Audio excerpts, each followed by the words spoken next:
En esta ocasión vamos a trabajar un ejercicio donde nuestra tabla de amortización se ve afectada por la inflación. Este es el ejercicio que trabajaremos el día de hoy. La tabla de amortización debe considerar en el monto de la deuda y en el pago mensual el efecto de la inflación anual a partir, eso es bien importante, que esta inflación surja a efecto a partir de la fecha de contratación. Cada año con respecto a la fecha de contratación, nuestro crédito, tanto en la deuda como en el pago, se va a incrementar conforme un porcentaje de inflación. Bueno, entonces para esto nos vamos a ir a nuestra tablita de amortización que tenemos en Excel, y lo que vamos a hacer nosotros en un primer momento es generar o tener un input que precisamente refiera el porcentaje de inflación que tendríamos. Entonces en este caso pues estaríamos hablando del 5%, vamos a simularlo con un 5%, y cómo va a ir afectando cada año con respecto a la contratación, nuestro pago y nuestra deuda. ¿Qué tendríamos que reflejar? Bueno, ¿qué tendríamos que tener para poder reflejar esa inflación? Un contador cíclico, una fila auxiliar que nos podría indicar cuándo ya pasó un año. Eso lo vamos a hacer entonces con una condicional sí. Nuestra primera celda la capturamos con un 1, pero a partir de la segunda celda de esa columna auxiliar, contador, nosotros podríamos poner la siguiente condición.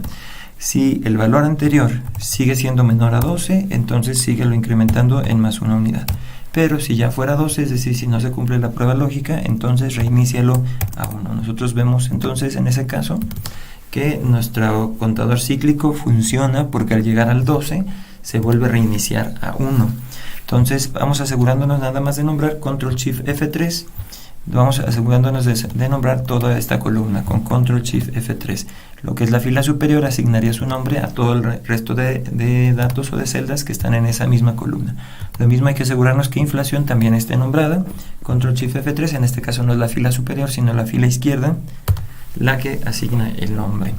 Bien, entonces una vez que tenemos ya nuestra columna auxiliar contador y nuestro porcentaje de inflación, podemos generar una nueva columna auxiliar que le vamos a llamar pago inflación. Esta columna pago inflación lo que va a hacer en realidad es partir en la primer fila del pago que tenemos en este momento 30.075, y ese pago de 30.075 resulta que cuando contador sea igual a 1, pues se verá afectada o se incrementará de nuevo en un 5%. Vamos a ver si es cierto. Entonces nosotros tendríamos que condicionar de la siguiente manera.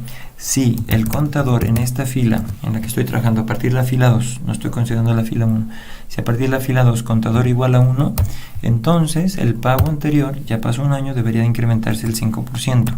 En ese caso, 1 más inflación. En caso de que el contador no tenga el valor de 1, simplemente vamos a considerar el valor anterior.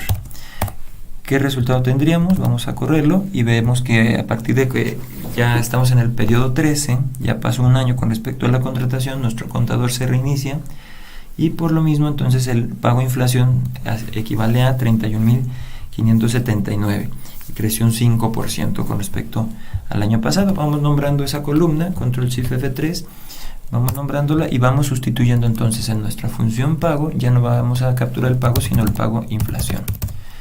Listo, nos aseguramos de arrastrar esa fórmula por el resto de la tabla.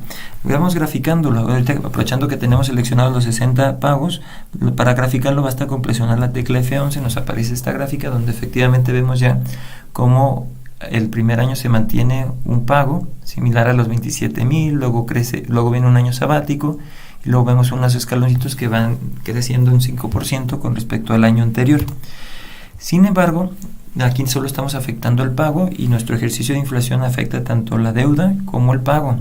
Por lo tanto, deberíamos de hacer una fórmula similar en lo que es el saldo inicial. El saldo inicial normalmente lo estamos trayendo del periodo 2, lo estamos trayendo del saldo final del periodo 1. Pero si ya pasó un año, ese saldo final no se va a tomar tal cual, sino va a incrementar un 5%. Lo veríamos, por ejemplo, del periodo 12 al 13. Si en el periodo 2 estamos terminando con 730.000 pesos de deuda, esa deuda ya no va a mantenerse igual para el periodo 13, ya pasó un año y se va a incrementar 5% por el efecto de la inflación. Nuestra condición sería muy similar a la que habíamos hecho en la columna pago inflación. Si contador igual a 1, entonces vamos a tomar el saldo final efectivamente del periodo anterior, pero lo vamos a afectar por 1 más inflación. En dado caso que no sea 1, seguimos tomando el saldo final tal cual. Entonces, con esta modificación o con esta fórmula que vamos a arrastrar para lo que son los saldos iniciales de toda nuestra tabla de amortización, veríamos que hay un efecto del periodo 12 al periodo 13.